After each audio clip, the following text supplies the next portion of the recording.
अपनात्मा वही सती थी आज हमारी थी। हमने अब इस काल की भांग गणी पी रखी है सभी ने। कबीर साहब कहते हैं, कबीर ये माया अटपटी और सब गट आण अड़ी, किस किस ने समझाऊं या कुआ भांग पड़ी। एक ठेके पर दारू पी के चाहे 10 कैंडिडेट आ रहे हों और सारे की एक जैसी गतिविधि एक जैसी बोल ऐसे ही चाल पाओगी। उनसे बात करके देख लो वो किसी भाषा बोलेंगे। तो यहाँ हम जो इस प्रकार की भाषा बोलते हैं किसने देखा है, देखी जाएगी फिर देखेंगे। तो ये सारे भांग पी रहे हैं इस काल की माया की। कबीर साहब कहते हैं, कबीर ये माया अटपटी सब गट आण अड़ी, और किस किस ने समझाऊं या कुआ भांग पड़ी। 21 ब्रह्मांड है इस काल के, इन सारा में कुआ, इन सब कुओं में यह भांग डाल रखी है, सब ने यही पी रखी है और यही ज्ञान ग्रहण है। स्वर्ग प्राप्ति करूंगा, MLA बनूंगा, MP बनूंगा, हर गधा बन के फिर देखिए के बनेगा तेरा। तो ये ज्ञान आपने फाइनल मानना पड़ेगा। ये कोई डूम बाट के गीत नहीं है क्यों किसी कभी सर ने गा दिए 2 रोटी के रोले में, नहीं। ये समर्थ की आई हुई बताए हुए ज्ञान है, ये फाइनल समझ लेना।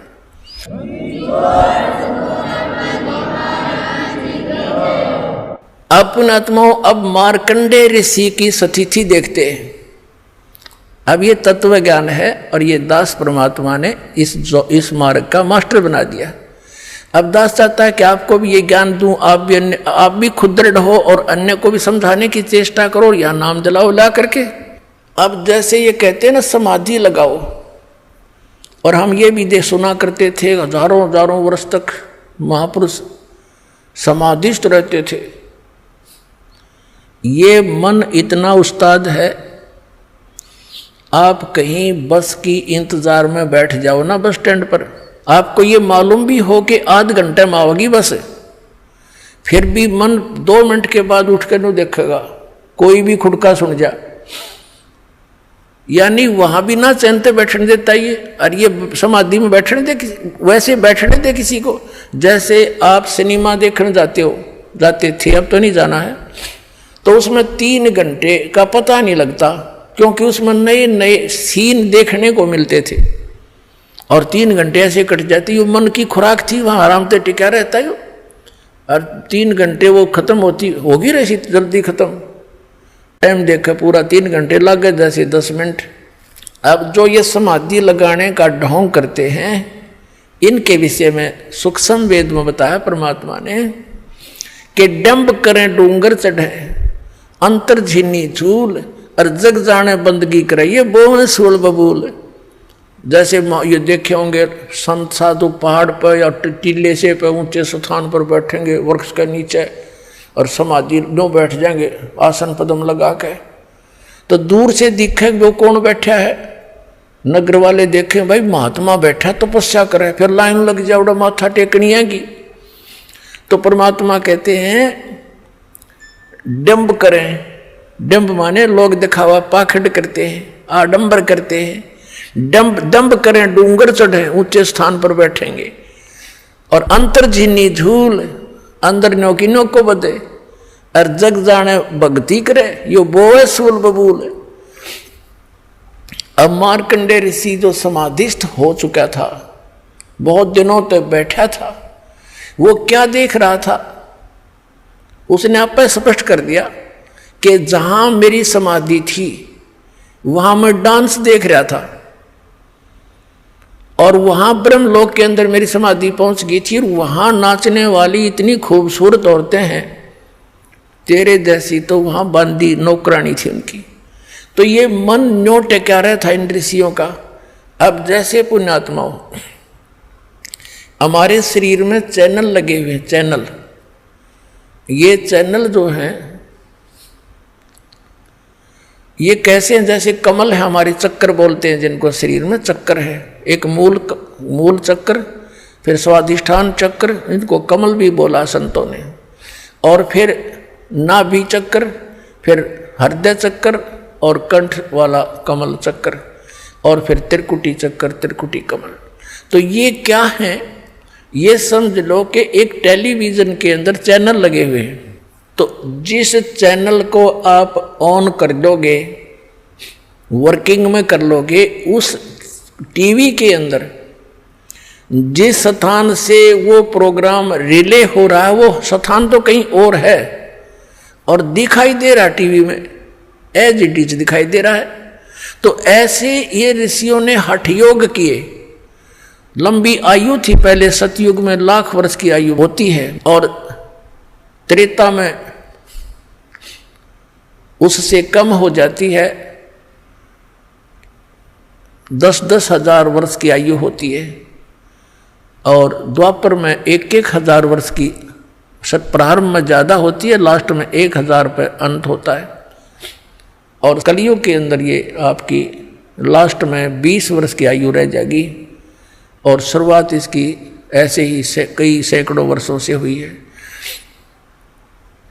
अब क्या हुआ, वो क्या देख रहा था, उसका चैनल ऑन हो गया और उसने क्या दिखाई दे रहा था,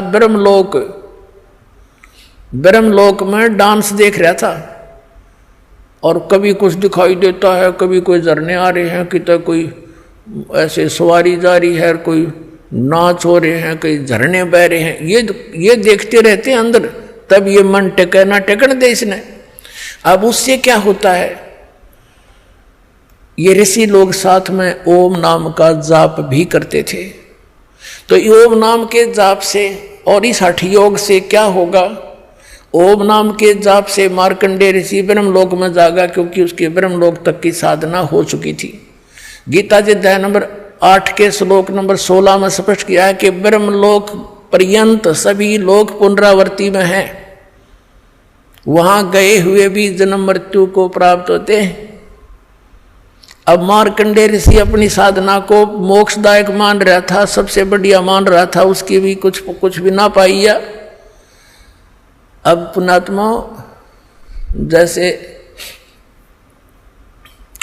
गीता जी अध्याय नंबर 4 के श्लोक नंबर 25 से लेकर 30 तक यही निर्णय दिया है कि जो भी साधक जो साधना कर रहा है वो अपनी साधना को पापनाशक माने बैठा है।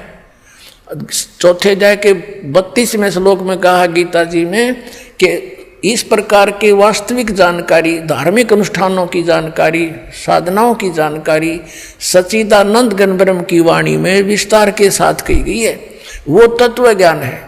और चौथे अध्याय के फिर 34वें श्लोक में कहा कि उस तत्व ज्ञान को तू तत्वदर्शी संतों के पास जाकर समझ, उनको दंडवत प्रणाम करने से, विनम्र होकर, कपट छोड़कर सरलतापूर्वक प्रसन्न करने से वह तत्वज्ञानी दर्शी ज्ञानी महात्मा तुझे उस तत्व ज्ञान का उपदेश करेंगे।